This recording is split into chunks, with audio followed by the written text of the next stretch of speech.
Assalamualaikum warahmatullahi wabarakatuh.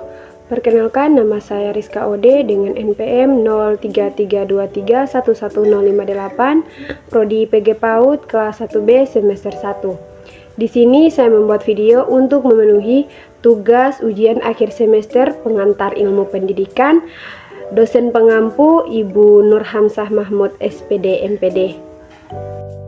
Oke, di sini saya akan menjelaskan tentang apa itu pendidikan. Pendidikan adalah proses pembelajaran dan pengajaran yang bertujuan untuk mengembangkan pengetahuan, keterampilan, sikap, dan nilai-nilai dalam diri seseorang.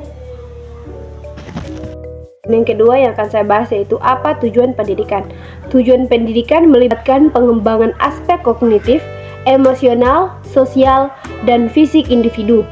Beberapa tujuan umumnya termasuk peningkatan pengetahuan, pembentukan karakter, pengembangan keterampilan, dan persiapan untuk kehidupan sehari-hari, serta kontribusi positif pada masyarakat. Dan yang ketiga, apa manfaat pendidikan? Manfaat paling utama dari pendidikan adalah memberikan informasi dan pemahaman secara lebih luas.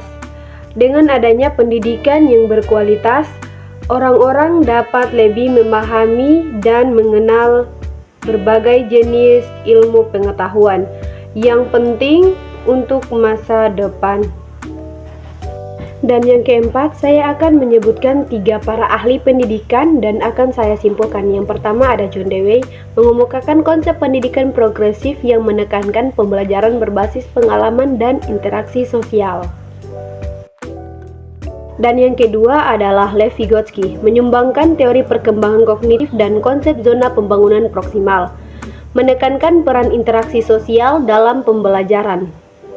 Dan yang ketiga adalah Paul Freire, dikenal dengan pendekatan pendidikan kritisnya.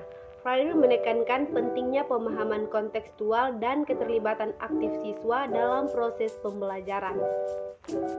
Dari 3 para ahli pendidikan tersebut, saya simpulkan bahwa para ahli ini berkontribusi pada pemikiran pendidikan dengan menekankan pengalaman, interaksi sosial, dan kritisitas dalam proses pembelajaran. Dan yang kelima, apa itu belajar? Belajar adalah proses di mana seseorang memperoleh pengetahuan, keterampilan, atau pemahaman baru melalui pengalaman, studi, atau instruksi. Ini melibatkan penerimaan informasi dan pengembangan kemampuan baru. Dan yang keenam adalah apa tujuan belajar? Tujuan belajar dapat bervariasi tergantung pada individu dan konteksnya.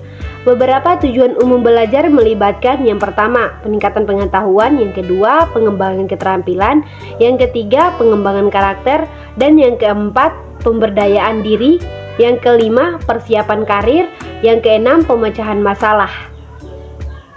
Dan yang ketujuh adalah apa manfaat belajar?